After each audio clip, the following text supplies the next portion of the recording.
A year after everybody thought he was going to be fired for Bill Belichick, Nick Sirianni wins the Super Bowl, and now he signs a long-term extension to be the Eagles head coach. We talk about it next on the PHLY Eagles podcast.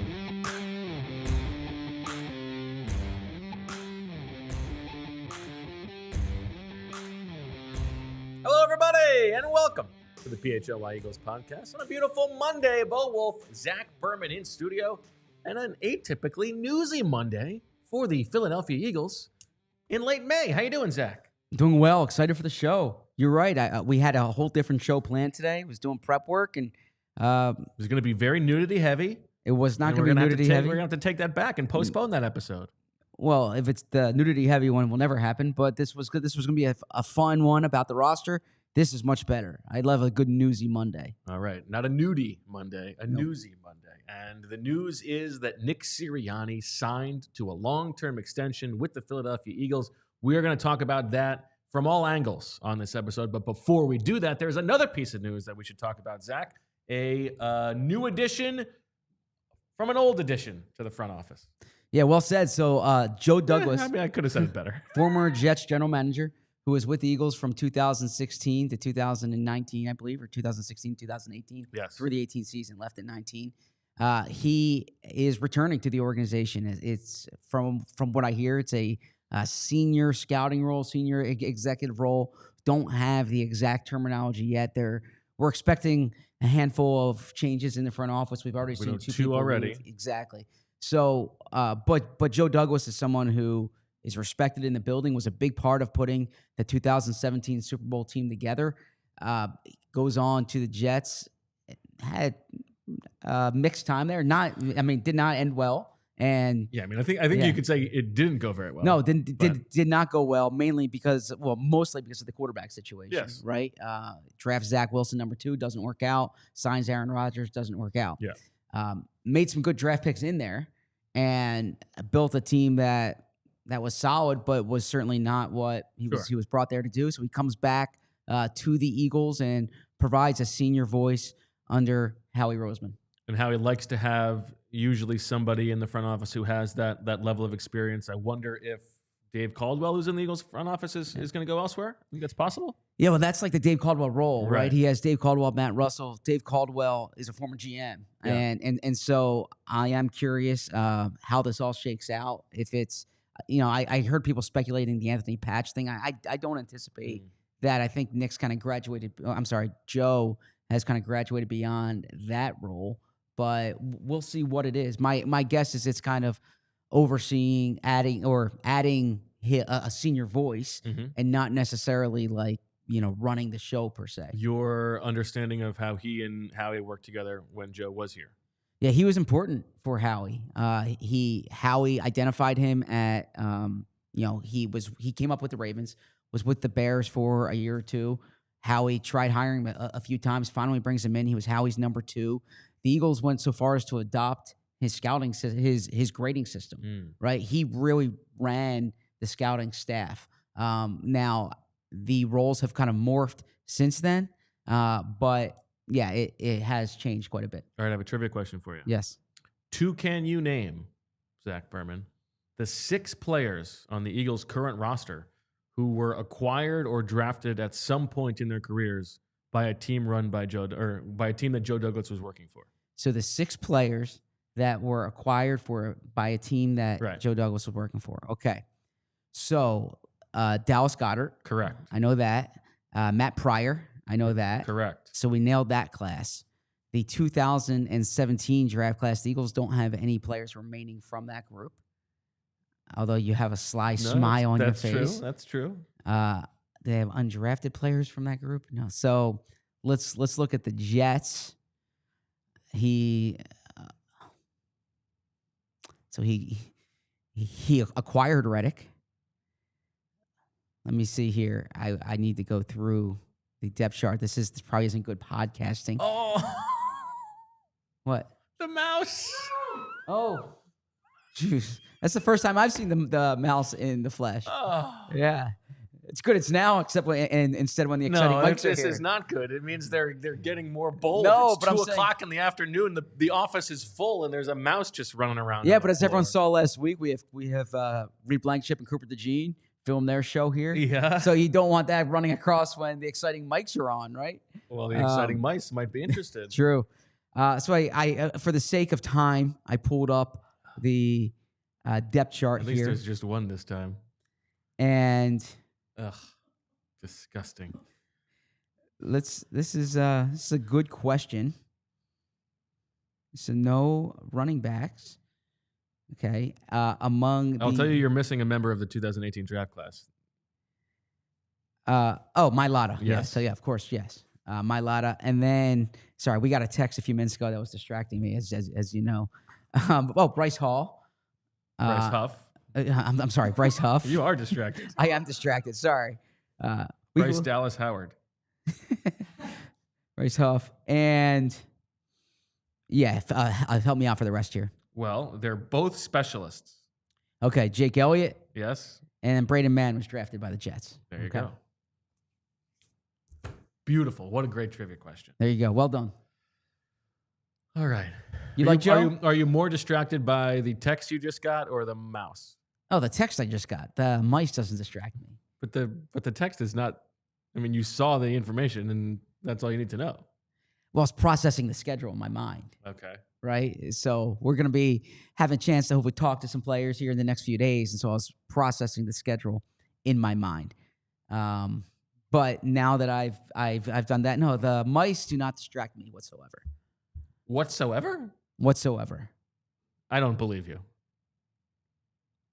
What can I do about the mice right now? Yeah, but if the mouse came into the studio, you would just go about your show. You would not react in any way. If the mouse was crawling on the desk, then sure, that would distract me. Well, how about just under the door there?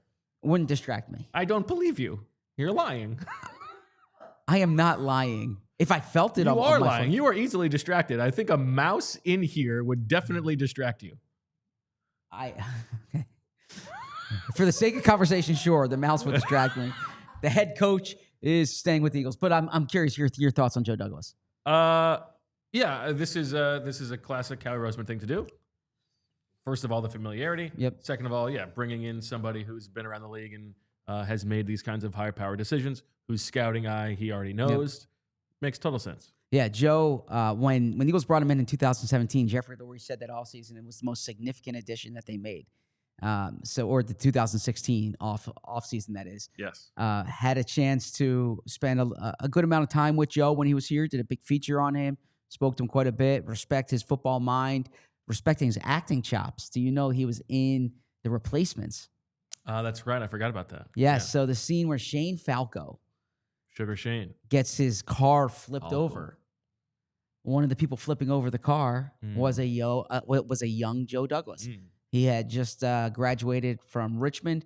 He was getting involved in the Ravens scouting staff. That film, it was the Washington, was it the Sentinels? Very, very hoity-toity to call it a film. That movie. I was trying to appeal to your I appreciate it. your proclivities. So that movie was filmed at M&T Bank Stadium, even though it was technically a Washington team. And so he was young scout at the time. You know, I think that you make like under $20,000 and work over 60 hours a week. It's like their 60-20 club or something like that. And he was looking for a few extra dollars on the side and acted. And I still think he might get some residuals on that now. You know, it's probably a few cents. And you can confirm that it's Joe Douglas and not Douglas Joe. 100%. Yes. Got it. Okay. Let's talk about Nick Sirianni. Yes. What did you make of the top line news that the Eagles announced that Jeffrey Lurie has signed Nick Sirianni to a multi-year extension? Very vague. Yeah, they don't want to give a timeline here because they don't want you to know when that contract's expiring. It's right? really annoying. The discrepancy between the knowledge that everybody in the football public has about player salaries versus front office and coaches. It's really unfair. I mean, I don't want to get into labor relations with you, Let's but do it. I mean, but it's because there's a players union. It's a collectively bargained. So that is why that's out there. I agree. Like on an ethical or just on a human scale. Yeah. But like, it's very understandable why that is, because there's no union that you're negotiating. That's why there's no salary cap for coaches. So yeah, the only reason why all the stuff is out there is because there is a players association. Okay. What was your reaction when you found out the news? One, aside not from, surprised. I gotta tweet this. Yeah, I did think that. One, not surprised, of course. Sure. Two, well deserved. Absolutely.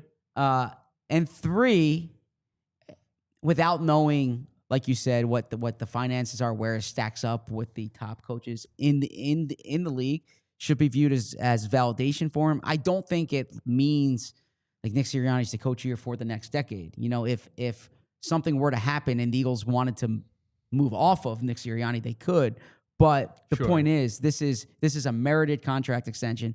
He was someone who there was no reason why someone who has been to the playoffs all 4 years he has coached. He won a Super Bowl. He's been to another Super Bowl, double-digit wins 3 years in a row. The job he did last year was nothing short of outstanding. So he wasn't going to be a lame duck coach, and he deserves to be considered among the top coaches in the league. The credentials are there right now, and so the reputation should follow as well. Yeah, it's funny the way that coaches' contract work. It's in addition to the public nature of it, it's opposite from players, because you're not really getting paid for future performance. You are getting rewarded for past performance with these kinds of deals, right? And certainly he deserves it. He just won the Super Bowl. I have a lot of questions for you. First of all, in terms of, you remember when the Eagles won the Super Bowl in 2017? Vaguely, yeah. I'm familiar with it. I read a book about it once. Yes, thank you. Howie and Doug were both extended. Yes. What is your sense of Howie's timeline here? Yeah. Is it paired with Nick's? Well, I think Howie received a contract extension before Nick did. Okay. One that the Eagles tried to keep. That hasn't been publicly reported. Yeah, the Eagles, wanted to make sure it wasn't out there. Okay. Is my sense. Jeffrey Lurie intimated as much. Yeah. At the owners' meetings. Who do you think makes more money? I don't know. Not as a pocket check, but as a display of who has the power.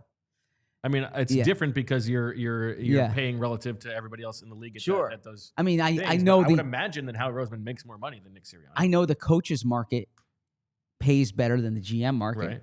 I know that Howie is, because Thomas Dimitroff has let us know. Yeah. But I would imagine that Howie's at the top of the GM market. Right. I don't know if Nick is at the top of the head coaching market.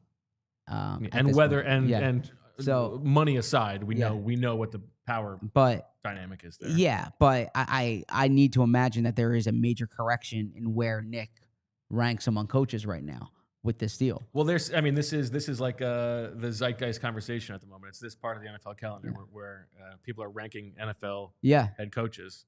I think Mina Kimes and Kevin Clark had him at 9th, and I haven't listened to the NFL Daily episode yet with Greg Rosenthal, but they said they had him at 15th. At 15th, which is preposterous. That is low. That is even I think that is way too low. Yeah, call me a homer if you want right now. What more does Nick Sirianni need to do to be ranked above Dan Quinn? 15th is wild. Or to be ranked above above D'Amico Ryans, or to be ranked above Kevin O'Connell.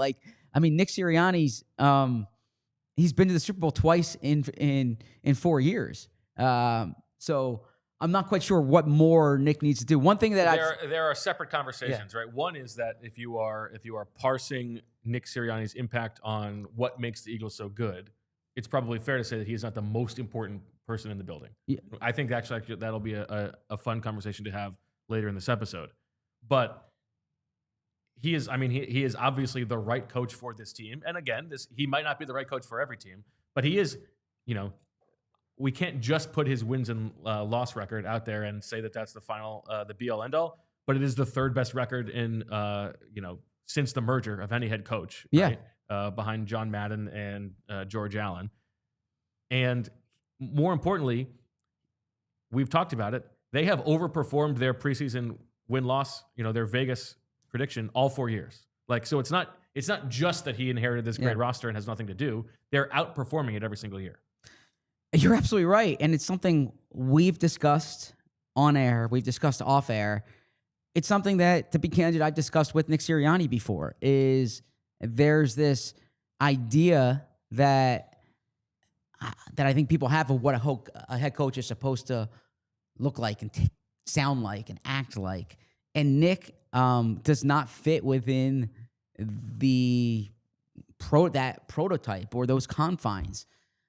But how you're judged is he wins, and he did not win enough 2 years ago, and that's why there was talk of him being replaced. Every other year he outperformed any reasonable expectations. Mm-hmm. 3 or 4 years he outperformed expectations, and the 1 year that he fell short of expectations, they won 11 games. Yeah, they still it was a preseason 10.5. Exactly. Was, right? So he's done this now with multiple defensive coordinators, multiple offensive coordinators. He's managed to work. So many different things are true at the same time. Yeah. With this, because we talked about it on the show with Anthony on the scheduled release show. I think Nick Sirianni was close to being fired in the middle of last season after that Browns game. The histrionics on the sideline. I don't think Jeffrey Lurie cared for that, and the team did not look like it was ready to contribute, ready to be what it was. He deserves all the credit in the world for turning it around, and he did a fantastic job. But it is remarkable to think about how far we came from last offseason when he was almost fired and almost replaced by Bill Belichick, to the beginning of the season when I think he was on the brink of potentially being fired again, to then winning the Super Bowl and getting rewarded. And you think about just the human element of it. We talked to him during the season about, when things were bad last year. And he's getting called out for bringing his kids up in the post-game press conference, how tough that must have been for the family to be in the Philadelphia spotlight like that, for them for the family to get to know that, okay, we're locked up, we're celebrated now. That's a wonderful thing for them. Absolutely. He earned this contract extension. It's history. He wrote his history. I agree with you. If Dallas Goedert doesn't convert that 3rd and long against the Saints, and they're 1-3 going biggest play of his career. It might be the biggest play of Nick's career, right? If they're 1-3 going into the bye week, I don't know what happens there. Yeah. That was the team that had legitimate Super Bowl expectations, and we outlined it before the season. And this, if Nick is watching right now in NovaCare, he knows what the conversation was going into the season, because we had these conversations with him going into the season. He knows he had to win last year. And if they were 1-3 at the bye week, I'm curious what would have happened. The reality is, after the bye, they won 10 consecutive games. They were, as Jeffrey Lurie said in March, one of the best teams in NFL history. And Nick, they didn't win despite Nick. They won with Nick. I had a conversation on Philly Special with Sheil Kapadia back in August, and Sheil was saying that how do I know that my evaluation of Nick isn't colored by him being a nice guy or me liking him? And I said, but that's part of what makes Nick a successful coach. You mentioned Howie Roseman. A big dynamic of being the head coach with the Philadelphia Eagles is being able to work with Howie Roseman. Nick can do that. Mm-hmm. A big part of being able to be the quarterback, being the head coach with Jalen Hurts is working with, is finding a way to work with your franchise quarterback. That hasn't always, that Nick found that rhythm this year. He found the rhythm with the coaching staff. He took on, Vic Fangio, Jeff Stoutland. We had that conversation on Friday. I've seen a lot of coaches in professional sports and professional football in particular be a detriment to their team because of their own hubris. And Nick finds a way to connect with people at all parts of the building, certainly all parts of the locker room, the front office, and that goes into being a head coach. Maybe not the same, but similarly to knowing what to call on 3rd and 8. What you bring up about his lack of hubris is, I think, what is his superpower, and it's not to say like a full lack of hubris is probably not exactly right, because this is a guy who cares very much about like getting the credit, and you see the way that he acts on the sideline, and calling out Elliott after they beat the Chiefs. Like he cares to be viewed as a good coach, which he deserves to be. But his self-awareness in terms of what his strengths are, I think is very rare among NFL coaches. His willingness to take a back seat from scouting, to let Howie Roseman and Jeffrey Lurie set up the coaching staff in some way. He's going to coach the coaches hard. That's one thing you hear about him is he's very difficult on the coaches, but he's not the one who went out and got Kellen Moore and Vic Fangio. I mean, he interviewed those guys, and he does deserve a lot of credit for flipping the staff from having success with the staff that was flipped to the staff they had last year. But, giving up the play calling his first year, moving on from Brian Johnson and Sean Desai, taking his hands off the offense a little bit. Like, his willingness to take a back seat is something that I think is rare among NFL head coaches, and is a big part of why they were successful last year. You're absolutely right, because that's part of his job description. And every market, every franchise, the role is unique to that franchise. We have seen it. I'm going into year 14 covering the team. You've been around this team now for 16 of the last 18 years. It doesn't always work as harmonious as now. It's easy to be harmonious when you win, but Nick has been a bridge between different parts of the locker room, between different factions, between different constituencies. That's part of, to use your term, his superpower. I think is that willingness to do that, is the accepting being a part of it. There's one small anecdote. This is going to be in the book coming out. I don't think I've shared this on the show. It's Leap Year. Okay. The book's called Leap Year. Comes out September 23rd. What's it about? It's about the Super Bowl, and Nick's a big part of the book. But it's a little nugget in the book. I'll share it on the show. Okay. I asked Nick why he didn't speak after the Super Bowl, because you got to think, you just won the Super Bowl. Here's your chance to give that epic speech. There was no time to speak. They were already partying in there. Yeah, well, that's part of what he said. He said he got in there, and he said he saw how much fun they were having. He said nothing left. There was nothing left to be said at that point.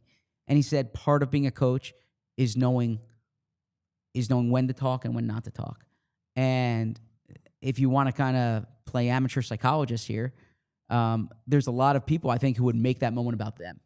And Nick did not make that moment about him. Mm-hmm. And I think that speaks a lot to what makes Nick a good coach. And then we got to see him celebrate at the team party later that night. You were amazing calm. And you see what the unburdening of that must have been like for him. And listen, some of the self-awareness that we're giving him credit for was forced upon him.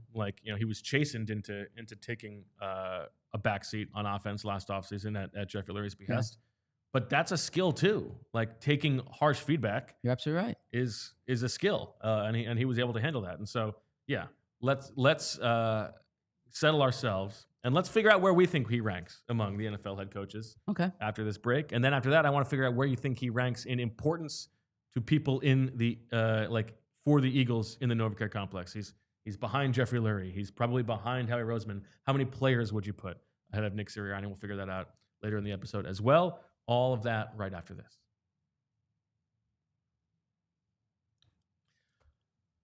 A picture is worth 1,000 words.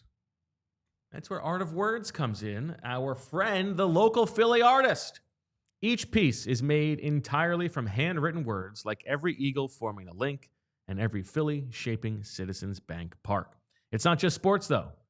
Art of Words captures Boathouse Row, Reading Terminal, the Philly skyline, the Jersey Shore, and more. These are unforgettable gifts for sports fans, grads, housewarmings, Father's Day, Mother's Day.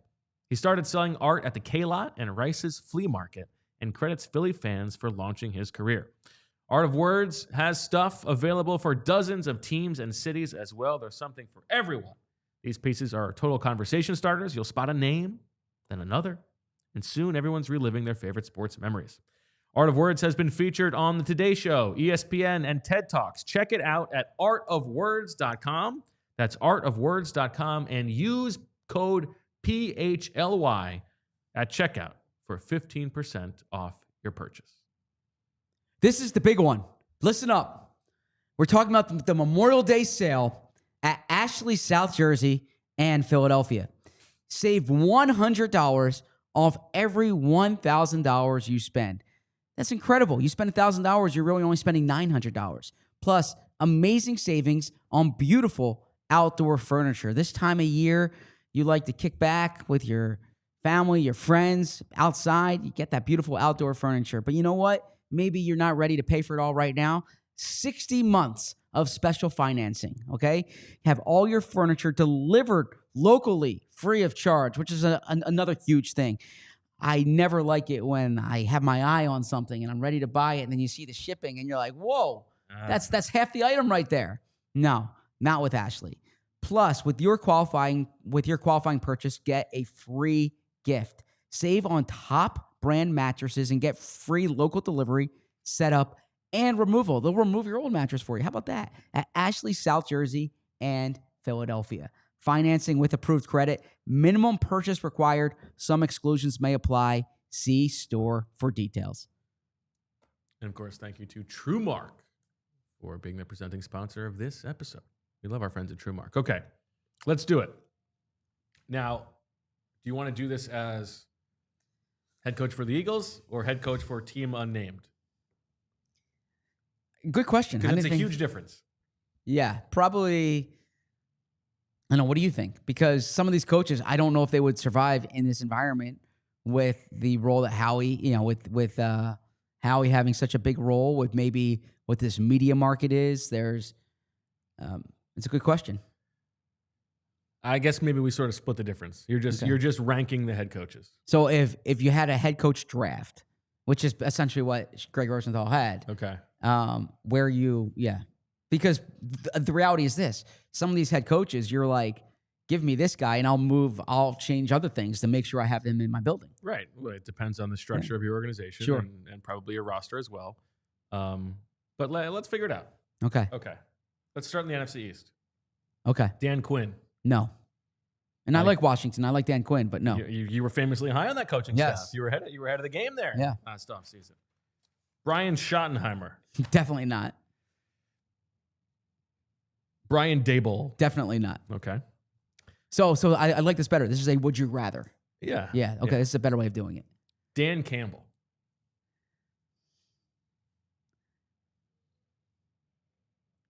The thing with Dan Campbell is a very similar archetype of coach to Nick Sirianni. This is not someone who is in charge of either side of the ball. This is a motivator first and foremost. Culture guy. He's a culture guy, a culture builder. He's they're both a little bit unhinged in a good way. The difference with Dan Campbell is that he has a little bit more courage to his convictions in terms of game management than Nick Sirianni does.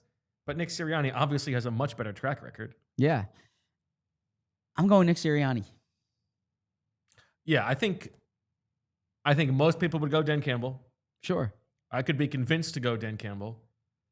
But because they are so similar, I don't think you're wrong to go Nick Sirianni. Yeah. I do want my coach to be more aggressive in game management. And that is one issue I have had with Nick in the past. Yeah. In that there's no consistency often. He's got a better roster, but I think this is very up in the air, and I think most people would say it's not. Nick's never lost a home playoff game, right? I mean,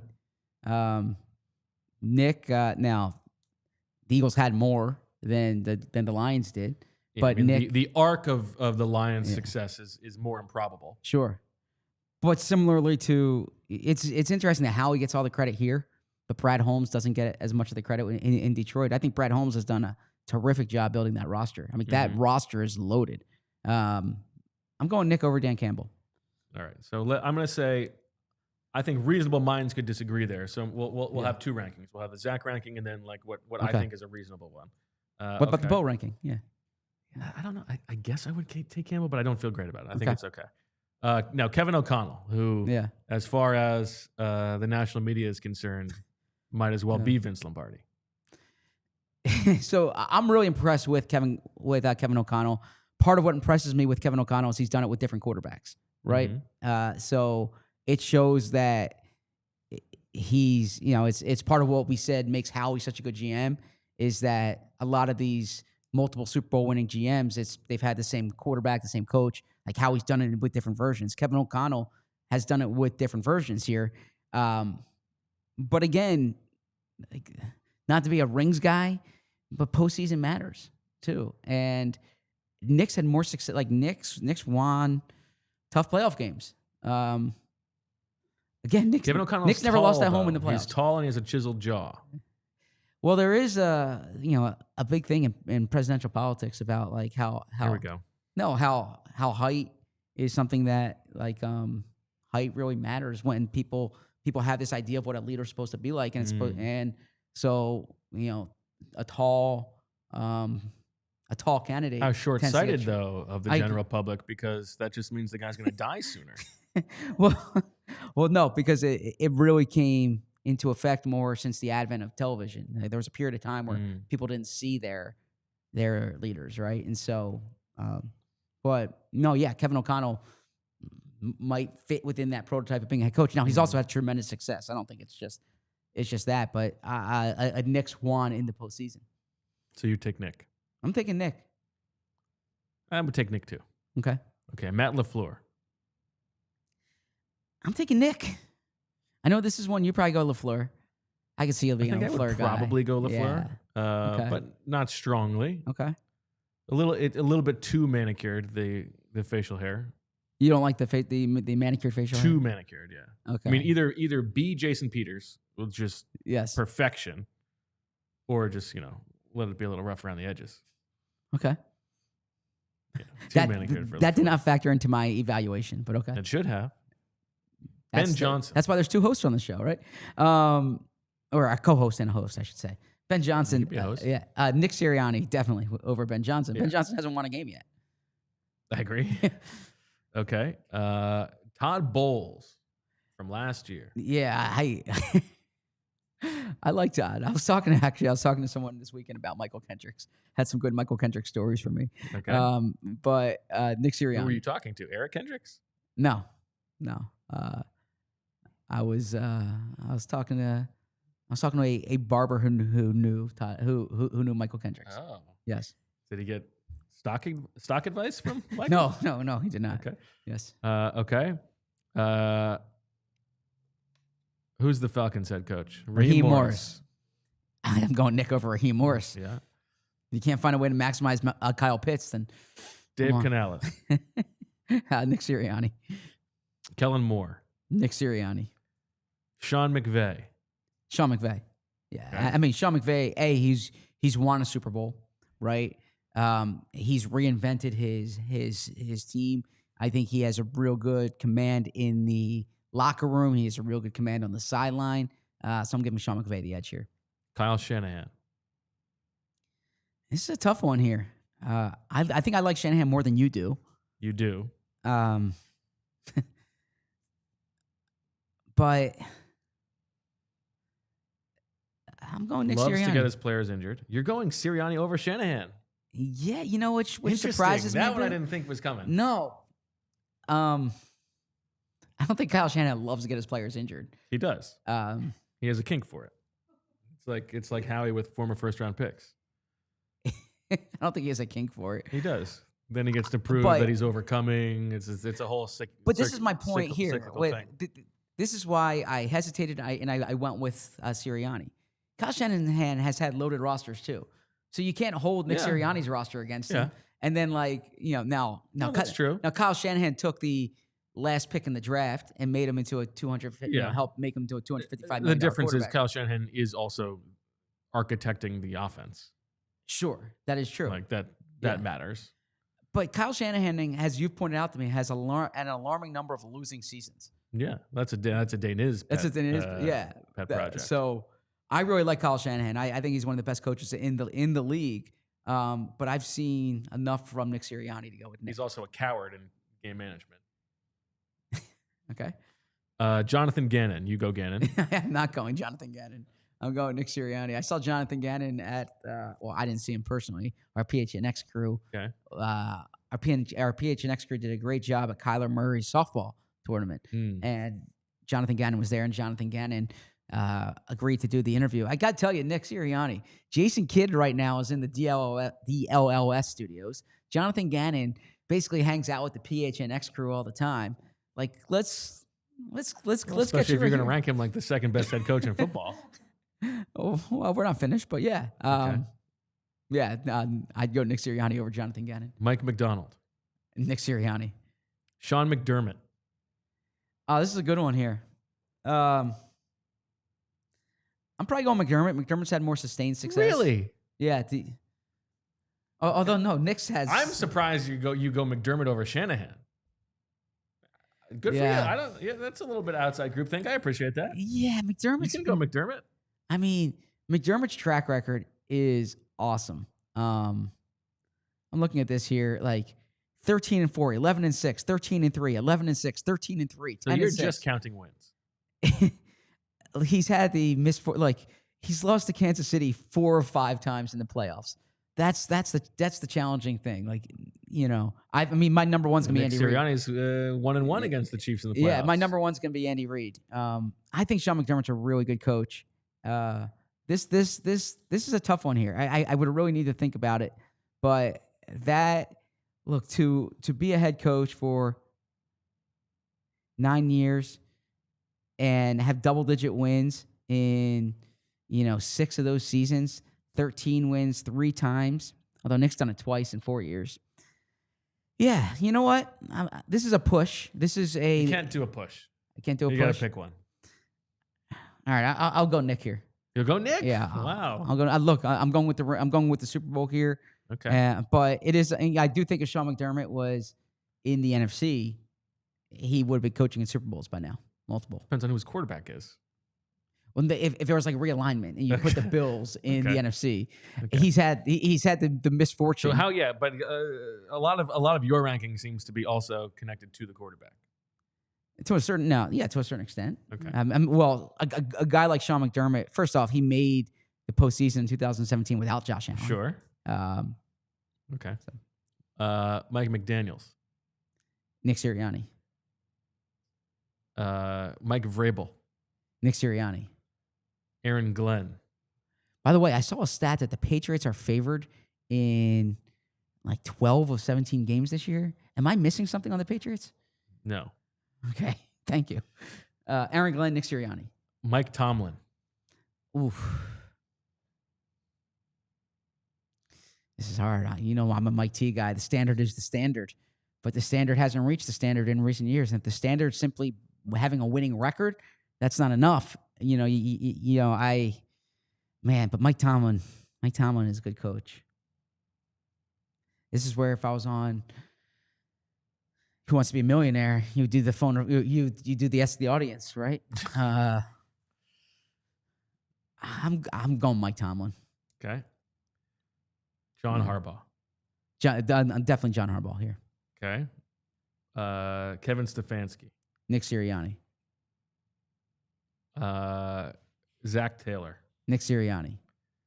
D'Amico Ryans. Nick Sirianni. Although I love D'Amico. Yeah. I can't possibly get there with D'Amico over Nick. When the Eagles interviewed Sirianni, I said, "Why aren't they talking to D'Amico Ryans?" I was pounding the table for distracted. That one. I mean, it would have been waylaid from their whole thing. I don't know about that. Shane Steichen.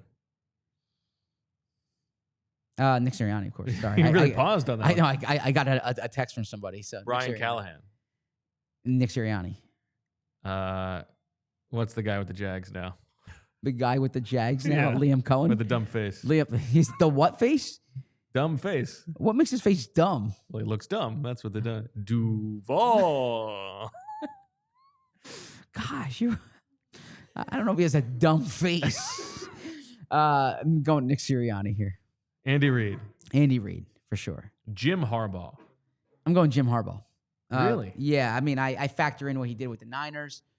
I factor in, obviously, what he did in his first year at the Chargers. I think Jim Harbaugh's an outstanding football coach. I'm going Jim Harbaugh. Sean Payton. I'm going Nick Sirianni right now, and that might surprise people. Sean Payton was awesome with the Saints. If you ask me right now, I think if Sean Payton's your coach, you're buying into the whole Sean Payton experience too, right? Yeah, this is one where, if you're some loser franchise starting from scratch, you probably would rather bring in Sean Payton. I think for the Eagles, you would not bring in Sean Payton. Our last one, Pete Carroll. I'm going Nick Sirianni here. Okay. So you have Nick Sirianni as the 6th best head coach in the NFL. Yes. After the Harbaugh brothers, Reid, Tomlin, and McVay. Yes. And I think the lowest I could get would be 11th, and even that I think is too low. That would be if he's behind McDermott, O'Connell, Shanahan, Campbell, LaFleur, and Payton.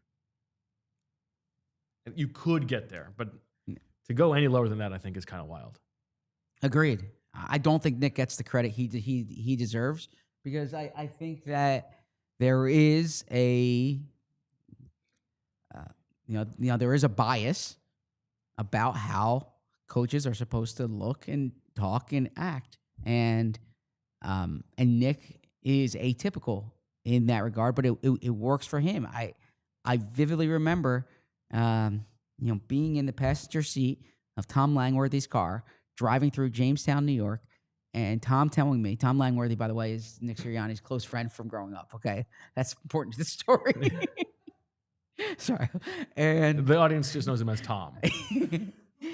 And Tom's like, you know what? Nick's just going to be himself. He knows that he's going to be criticized no matter what. So why not be who he is? And I think when Nick has tried to not be who he is, it's actually hurt him even more. I think Nick should just lean in. I agree with that. Yeah. Yeah. Okay. All right. On the other side of this break, we're going to find out where Nick ranks in terms of importance in the Eagles franchise on the day we celebrate his multi-year extension. Coming back with more on the PHLY Eagles podcast.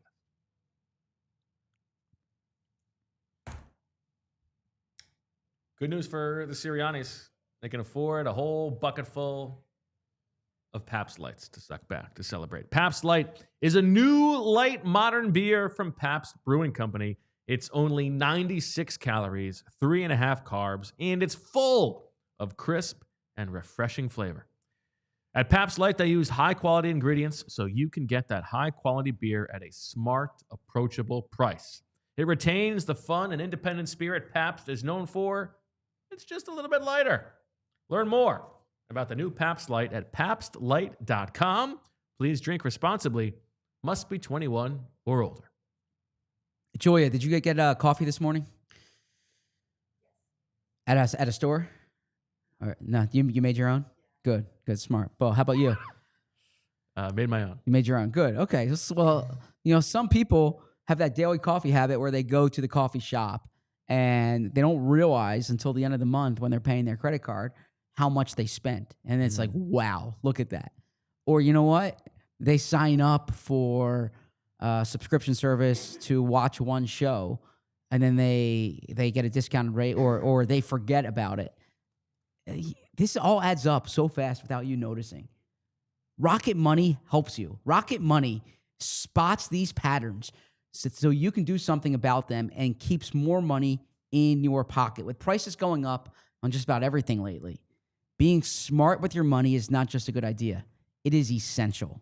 But managing subscriptions, tracking spending, cutting costs, these can feel overwhelming. I get it. Lucky for you, Rocket Money takes the guesswork out of trying to do all this so you can easily make smart decisions. Rocket Money is a personal finance app that helps find and cancel your unwanted subscriptions, monitors your spending, and helps lower your bills so you can grow your savings. You see all of your subscriptions in one place and you know exactly where your money is going. For the ones you don't want anymore, Rocket Money can help you cancel them. Get alerts if bills increase in price. That's important. If there's unusual spending activity or if you're close to going over your budget. Rocket Money has over 5 million users, and it has saved a total of $500 million in canceled subscriptions, saving members up to $740 a year when they use all of the app's premium features. Cancel your unwanted subscriptions and reach your financial goals faster with Rocket Money. Download the Rocket Money app and enter our show name, PHLY Eagles Podcast, in the survey so they know that I sent you. Don't wait. Download the Rocket Money app today and tell them you heard about them from our show. Okay. You're Jeffrey Lurie. Ooh, this is fun. Congratulations on the money. Well, Eagles Autism Foundation raised, $6 million over the weekend? So yeah, what use is that going to go to if he continues to let the administration do what it wants to do with autism? I hear you there, but nonetheless, that's money going directly to care and to research, which is important. Seems disingenuous. Okay, so I'm Jeffrey Lurie here. Okay, I think it's great that they raised that. I think the Eagles Autism Foundations are really cool. It would be great if they had the courage of their convictions. I agree. Okay, all right. I'm Jeffrey Lurie. Let's keep going here. This is not just for this year. This is moving forward. So you're thinking about the long-term health of the franchise. Yeah. Would you trade Nick Sirianni for Howie Roseman? I would rather have Howie Roseman. Rather have Howie Roseman. Yes. I mean, I've seen. If I'm Jeffrey Lurie, I've seen I can win with multiple head coaches. Okay. I don't know if I can necessarily do that with, yeah. So yeah. I presume you would keep yourself.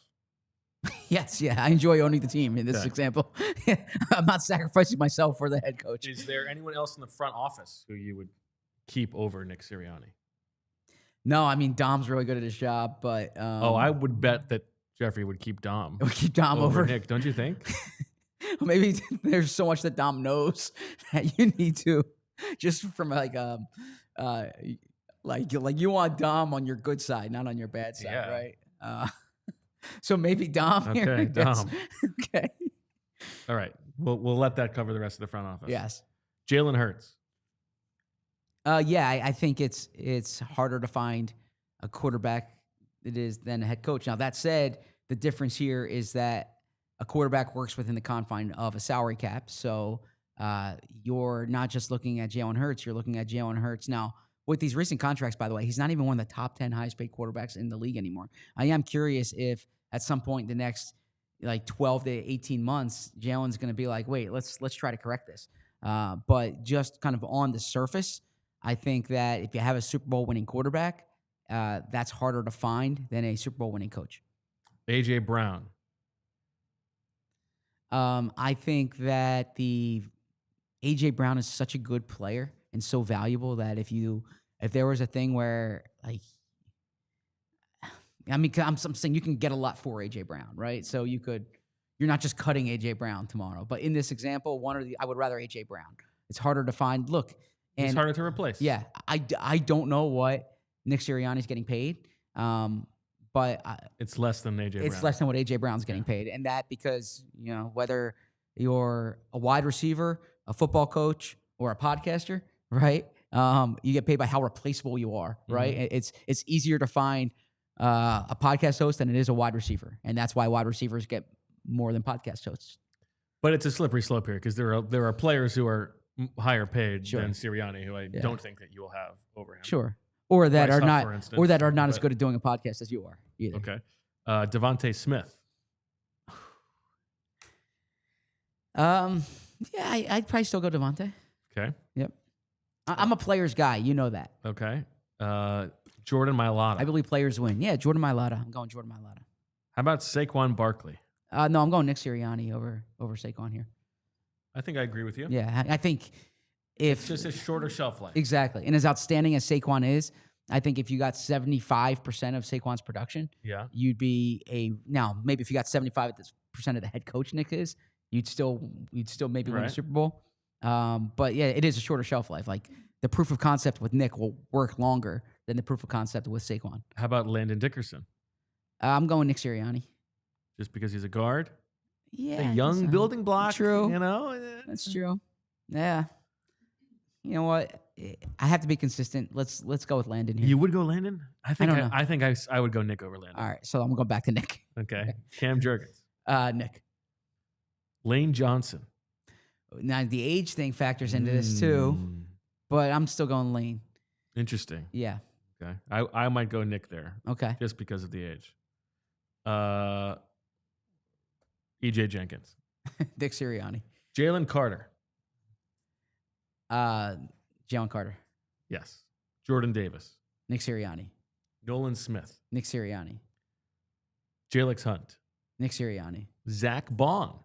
Nick Sirianni. Really? Yes. Jahad Campbell. Nick Sirianni. Quinyon Mitchell. Nick Sirianni. Really? Yes. Cooper DeJean. Nick Sirianni. Really? Yeah. Interesting. And I think that's it. Okay. I mean, Reed Blankenship. And Nick Sirianni. Yeah. My son Right. will be devastated. So you have Reed Nick, Blankenship's my.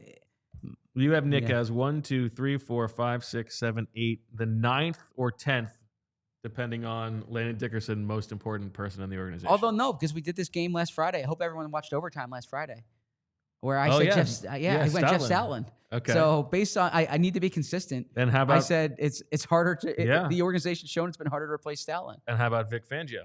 I'm more on Nick. I'm Team Nick over Team Vic. Okay. So, Okay. So you got him 10th. yes. That's why the league-wide rankings of Sure. I would imagine, Andy Reid is going to be behind only Patrick Mahomes, Sure. right? Yeah. That's fair. Mike Tomlin, the roster's so bad, he's probably ahead of Sure. everybody. Sure. Maybe TJ Watt. Sean McVay, probably ahead of everybody Everybody. on the roster. Yep. Kyle Shanahan, maybe ahead of everybody on the roster. You think so? Wow. I mean, Maybe. the The way that they certainly do the way things, they've operated. right? That's true. John Harbaugh is behind Lamar. The one thing I'll say about Kyle Shanahan is when Christian McCaffrey wasn't as good, Kyle Shanahan wasn't as good. I agree with you. Yeah. I would But go the way Lamar. that those things are Sure. operated, Sure. you know? Yeah, Lamar Jackson. You would do that. I would say Kyle Hamilton, but Yeah. But maybe. Harbaugh is awesome. Jim Harbaugh is awesome. Oh, I'm sorry, John Harbaugh is Yeah. awesome. So that's Yeah. an interesting way to think about it. What do you think is next for Nick Sirianni? How do you think this evolves Yeah. now? He once again has to replace his offensive coordinator.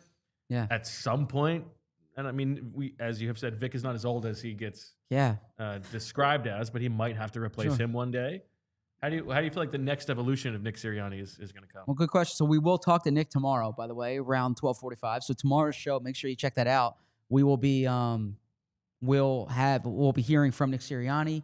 I think Jalen Hurts, maybe some other players. So we'll have some updates from all of them tomorrow. So that's going to be a full show. I mean, the good thing, I don't think Nick's writing a book. I haven't heard. So that's when Doug Peterson won a Super Bowl, he wrote a book and kind of hurt my book sales a bit. I say that tongue in cheek, although that is true. But let me rewind 30 seconds. That didn't go over as well. I thought that was going to be sold a little more. Are you? I don't know if you're implying that Nick can't write. No, I'm not saying that. I'm saying I think if Nick was writing a book, I would have heard by now. Oh, okay. Yes. Maybe I don't want to speak too soon. Maybe he is writing one. Okay. I know he's speaking at a conference at the end of the month, right? Oh yeah. So what is next for Nick? Look, Nick is clout, man. Nick is gravitas here. Nick, he should be. He should have that swagger. I think Nick's major message this offseason is going to be that, like, this is a new year, right? It's not going to be the this is the new standard type thing. Not to take away from Doug, but I don't think that worked, the new normal. I think this is going to be, we're back to the same as everybody else, right? Bottom of the mountain. Bottom of the mountain, and you got to make that climb again. I don't think Nick's going to have to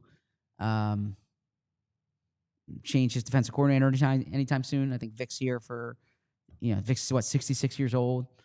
Vic's here for as long as Vic wants to be, but I think you can expect a few more years. That coaching staff's going to change. I think the real big dynamic for Nick, if I'm being honest with you, is the coach-quarterback dynamic is one we're going to have to continue to watch. And I say that because Jalen Hurts is like a superstar with a capital S right now, right? He won Super Bowl MVP. He's Time Magazine's most he's one of the most influential people. Like Jalen Hurts has. I don't want to compare it to Rick Vaughn in Major League Two, right? Okay, but I'm saying, but like he's losing his fastball. But he's got that Q rating, right? And not to say he didn't before, but Super Bowl MVP brings you to a different stratosphere. And I know I've heard Jalen's been working, and like I think Jalen cares. He's committed, and you don't have to worry about that. He's not changing girlfriends like Rick did. No, he's married. He actually he tied in. He got married. Good for him. Marriage is a wonderful thing. I would tell Jalen that. I would say the best decision of my life. Yeah. What? So I think that I don't think Nick's going to put his thumb more on the offense more, per se, but he's got his guy in there. We know that. True. I do think they're going to pass the ball more. I think he said this. They're going to continue to evolve. He wants to evolve. He thought they were too stagnant after that last Super Bowl, and I think you'll see a noticeable difference there.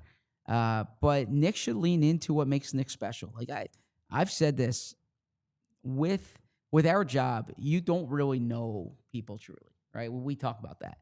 But I always think a revealing, something that's fairly revealing is when we do these stories and we call people up, how quickly they call back, who calls back, what they want to talk about, right? And I remember when Nick got hired, and I was calling people from all different parts of his coaching career, from his time with the Chargers, his time with the Chiefs, his time with, Indiana University, Pennsylvania. And it was amazing to me, like some of the Kellen Clemens, for instance. I remember speaking to Kellen Clemens. He was the backup quarterback with the Chargers. And he didn't know that Nick, at that time, he didn't know Nick got hired. I think he's like, how'd you get my number? I just found it. And he's like, who are, and I explained it. And he's like, oh man, I love Nick. And the things he was telling me about Nick, there was this, I remember tracking down this wide receiver named Royale Edwards, okay, who played for Nick at Indiana University of Pennsylvania. And this guy got hurt, bad injury, and Nick stayed in the hospital with him and he stayed in and had Royale stay at his house with him at IUP after the injury, because like Nick was like watching over him, and they hadn't spoken at that point in like 20 years. Yeah, he was actually like, can you help me get in touch with him? But he was like, I remember him saying, he was just gushing. He's like, the best coach I've ever had, like one of the best people I've ever been around. And I bring this up as a way of saying Nick's ability to connect with the locker room is his superpower, and I think he'll continue to lean into that. And for everything that you could say about Nick, and sometimes this is a detriment, but you can never, ever question that he cares. Exactly. And I think for a lot of guys in the locker room, that goes a long way. You're absolutely right. That's the chapter about Nick Sirianni in that book coming out is about just that, is about like the connections that he forms in that locker room. And it was interesting today, like, Darius Slay's not on the Eagles anymore, and Darius Slay sees that tweet and is like deserved best coach. Mm-hmm. Sean Bradley hasn't played for the Eagles in like 2 years, and he sees that, and these are, Slay was a captain, but like Sean Bradley was a special teams guy, right? Yeah, like the notes that he's giving to Isaiah Rodgers before the game, or talking to Milton Williams about his sick mother. Yes, yeah, of course, things like that. So that's I think that's what makes Nick special. Okay, well said. We have a few super chats to get to, and a few things to talk about from the weekend, and all of that will be coming in overtime.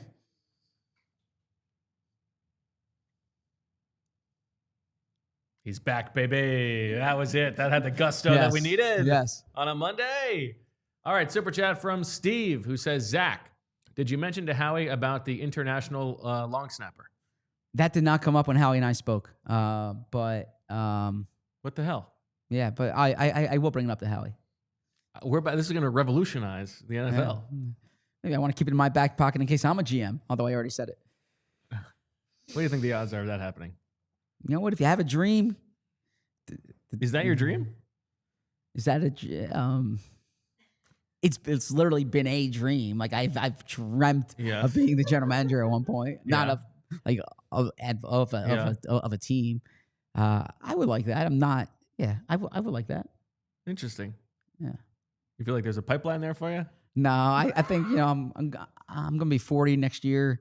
I think I respect people who like start from the bottom and work their way up. Okay. And like for me, I like to be like an area scout right now and work my way up. It would be a little harder right now, but you never know. You never know. Like Ned Coletti was a former sports writer. Yeah. Marty Herney. What do you think is going to be? Marty Herney was a former sports writer. What's your differentiator? What would make you hireable as a general manager? I'm not giving away the secret right now, but The international long snapper, the Kyle Pitts knowledge. Honestly, I think it's the willingness to collect as much information as possible. Okay. Yeah. Super chat from Brandon. The McDermott defense gave up a touchdown with 13 seconds left. Come on, Zach. Yeah, those weren't his finest 13 seconds, that's for sure. But I think I think 9 years overrides those 13 seconds. Okay. All right. Any other meat left on the bone on Nick Sirianni? Well, the good thing is we have a lot of time to talk about Nick Sirianni because it's a multi-year deal. But I've been eagerly awaiting. It's very funny that they multi-year deal. So. But I've had this thing in the back of my mind the entire show where you said before we came on you had something you wanted to say, and I'm like, oh God! So the whole show I've been thinking about this. It's kind of like, it's like when I asked my father-in-law if I could marry his daughter, and we went fishing, and the entire time we're fishing, like we're having like a 3-hour conversation, and I'm just like, he hasn't answered you yet? No, I haven't asked him yet. Oh, like I was waiting for like the right time. And so I it's see, like, I see. you know how you're having a conversation, but in the back of your mind, you're thinking about something else. Like, and that's kind of what the show's been like. I've been doing it, but I'm like, well, what is Bo about to say? So I'm eagerly waiting. I see Fran in the chat, and I am curious about if this was like a tryout or something like that, or you were reading for a Hollywood movie or something like that, and you and Fran are in the waiting room, both about to interview for GM jobs. Like, how are you going to get the job over Fran? Well, Fran's a fantastic scout. I mean, Fran is amazing. First, I would want to work with Fran, number one. But I think maybe that's your hook, is you're going to hire Fran. That's your differentiator. I think the job has. I would lean into the parts that I think I can do well.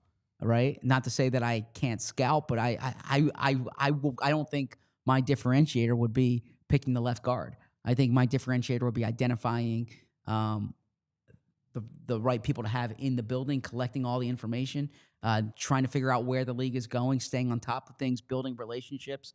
That's how I would approach it. Okay. You thought that it was interesting. Did you want to talk about the inside baseball of how it was reported? Oh, well, okay. Yeah, I'm so eager to find out what you want to say. Yeah, so this didn't come from Schefter. This didn't come from Garofalo. This didn't come from Rap Sheet. This came from the Eagles. This didn't come from McLean. McLean's done a terrific job as well, breaking news. And I say that because I don't think this is one that like Nick was back channeling. Although, as you pointed out, there was that report Super Bowl Sunday. Of the Super Bowl, yeah. About so I don't this, think he's above that, or his agent is above that. No, but I think this was one where like they knew this was going to happen, right? And this was a coordinated thing from the team and the coach. Yeah, that makes sense. Yeah. Okay. All right. How was your weekend? You're just delaying it now. I had a great weekend, real quality time with family, and was eager for the show and the shows this week. Okay. All right. How was your weekend, Bo? Well, it was supposed to be good. Oh, God. And there were parts of it that were lovely. Got to see some family. My brother and his wife and their daughter came up from D.C. That's my sister nice. came down from Connecticut. Got to meet the baby for the first time. Got to see my niece getting way bigger. All that stuff was great. Unfortunately, the weekend did turn sour. Oh no! On Saturday night, it was not good. it's hard to get your heart broken, these days. But like, how would you feel, Zach, if a good friend of yours, who you thought was a good friend of yours, I'm trying to think where this is going. Okay. was You know where this is going? having dinner 10 feet behind your house and didn't tell you? How would that make you feel? Well, I would probably understand that there was something going on in my friend's life that, like the friend probably had a reason to be there. You don't have to be included in everything. That's fair. Okay. That's understandable. Now, imagine that they were. This is not a person who usually comes into your neighborhood. Okay. And then after dinner, they're still in the neighborhood and still don't let you know. I need to know the context here. So, but I'm happy to know it's not me right now because I was worried the whole show was me. Yes. Yes. So Saturday night, we get the kids to bed. We did a little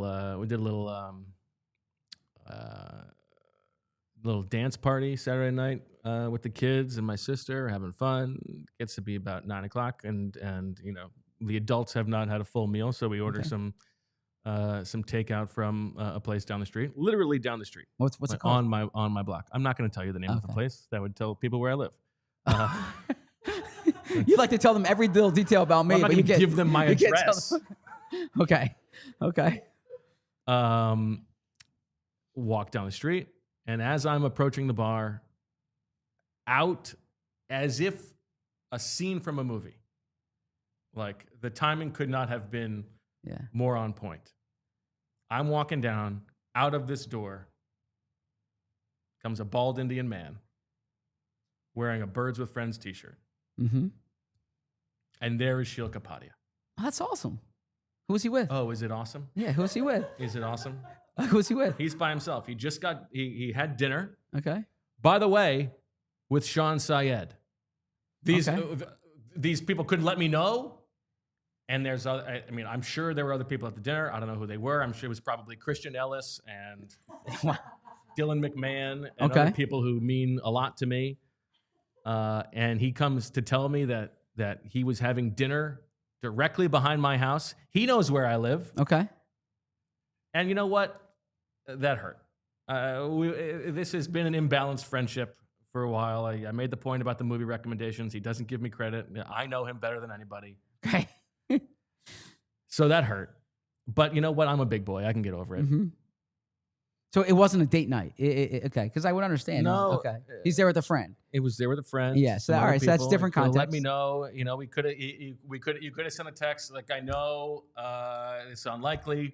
I don't know what you got going on, but if you want to stop by for a drink, I'm going to be in your neighborhood. Yeah. I think that would have been an appropriate thing to do. Not even a full invite to dinner. I think that would have been fine. But the thing that really sticks in my craw, it's one thing for him to treat me that way. For him to treat Rachel that way, less than a month removed from having a baby, for him to thumb his nose at my wife like that and not let her know that he's coming into town to, could check on her, say hello. Like, he sees me. He doesn't see her. Yeah. Rachel took it hard. The look on her face when she found out, I don't know that she's ever going to get over it. So, did you say on Friday's show that your brother was coming into town? I don't know. I know we talk so much. I don't know if it was off camera or on camera. Perhaps he didn't want to bother you. I promise you that was not on his mind. Okay, because like a thief caught red-handed. Because it's interesting. So, because there will be times when I'm traveling somewhere, and Emily's like, "Why don't you go see so and so's baby?" And I was like, "They don't want to see me right now. Like, they're in the throes of this thing. Like, so I'll send the text, like, thinking of you, that kind of thing." Of course you want to see people. Okay, yeah. How about an offer? Yeah, that's fair. That's fair. Especially okay. But Sean Syed's not local, so maybe him and Sean were seeing each other for the first time. All the more reason. It changes the dynamic. Maybe it was a business dinner. Again, it would have been nice to be invited to dinner. Okay. I don't need to be invited to dinner. Okay. I mean, you're in my neighborhood. Yeah, just a text. That's how fair. about just hey, by the way, I'm going to be here. That's if fair. if you're able to stop by. That's fair. Especially post dinner. I mean, that's fair. That's fair. Yeah, you want to grab a drink? I know you're. He's not in my neighborhood ever. That's fair. All right, I see that. I think a text in that situation would be just say, I know you're busy. I got a 20-minute window here if you want to go grab a drink at the corner pub. Yeah, absolutely. All right, that's sufficient. Did you I don't think he needs to invite him. What's that? Did you confront him about it? Oh yeah, what was his excuse? We had words. Did he have an excuse? He had some excuses that didn't pass muster. Okay. His excuses explained why I wasn't invited to dinner. Okay. Not why I was not made aware that he would be in the neighborhood. No excuse. I mean, do I have to write him off entirely? Definitely not write him off. I feel like this is war. Well, without knowing what the excuses are. I'm going to go have dinner in his backyard and not tell him I'm there. Okay. Because Lord knows it's a palatial estate he's got there with that Spotify money. I mean, look, I think the shame in it is that Shield's always fun to hang out with. So, yeah. I think the shame in it is that he offended my wife. Yeah, I feel bad about that. I mean, but... He should feel bad. But perhaps he was thinking, like, you guys are under so much... Don't ascribe well-intended thoughts to him. No. Okay. All right.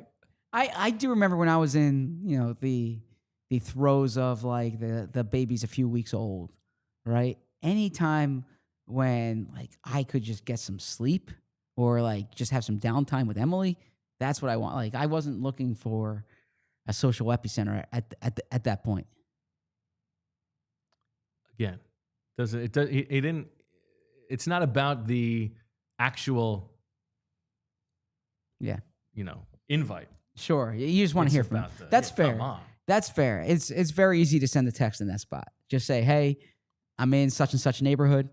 Even he can say, like, I'm tight on time, but, if you're around, yeah. Unacceptable. Okay.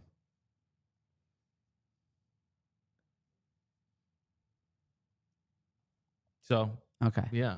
Yeah, I'm sorry. Sorry that happened. Depressing weekend. Well, that shouldn't take away from your weekend. You still got to see your brother. You got to see your it's been a good year. We have a beautiful, healthy daughter. Everybody's been handling it very well, but I'm afraid that I do think that 2025 is going to be the year I remember as the year that Sheil canceled our friendship. No, she'll never cancel your friendship. You and Sheil are birds with former coworkers. No, you and Sheil have a special thing going. Is that kombucha? I thought so. I thought we did. You're a kombucha guy? We've covered this on the show. Yeah.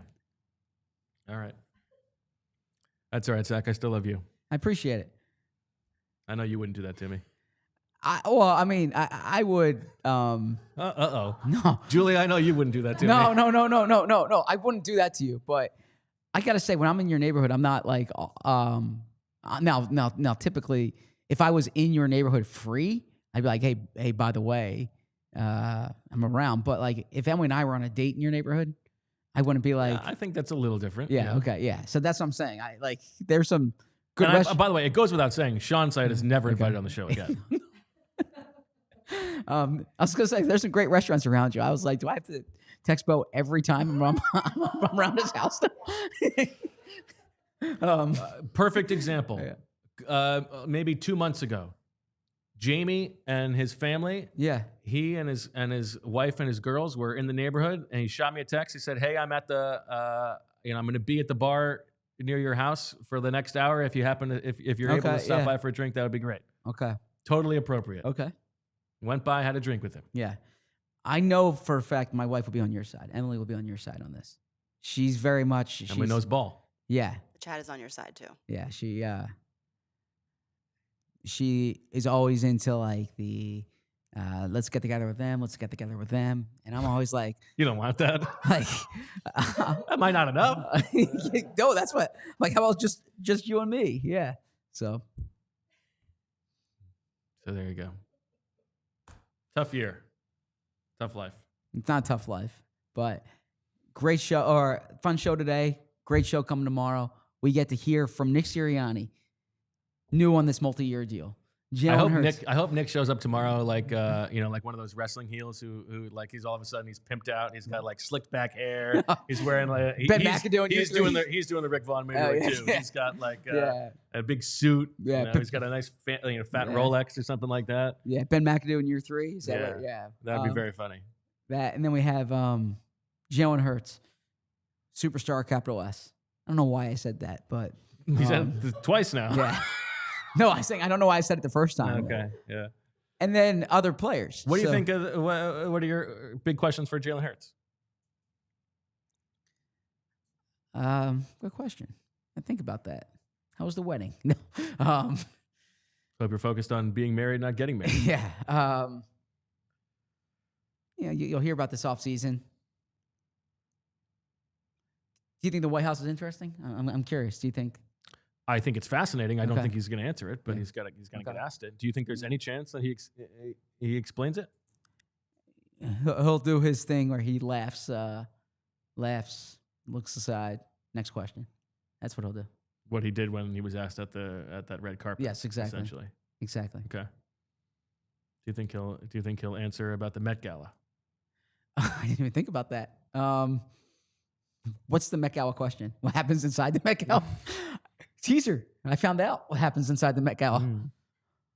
It's a good tease. Is it? Yes. Any good tease starts with teaser. This week, if you watch shows on the PHLY, affiliated with PHLY. Well, you can't promise that. We don't know if it's going to make it in. True. Okay. Yeah. Anyways, at some point, I will tell you at the end of the week what happens at the Met Gala because I found out what happens at the Met Gala. It's actually not that exciting. It's an orgy. You want asking Jalen about post Super Bowl stuff? Yeah, I'm actually more interested in talking to Nick than I am Jalen. But I'm really interested in talking to Vic Fangio at some point. Like I'm eager to talk to Fangio, and hopefully that's within the next 8 to 10 days. Okay. And Kevin Patullo in a big way too. Yeah, absolutely. I think that's probably the line of questioning that Jalen might. Sure, that's a good point. Explore that would be interesting. Yeah, exactly. Okay. All right, that'll do it for this episode of the PHLY Eagles podcast. Thank you to everybody for watching and listening. We'll talk to you tomorrow at 2:00. For all of us here, that's all we got. And to everybody except for Sheil, as always, we love you. We all silly like the mayor.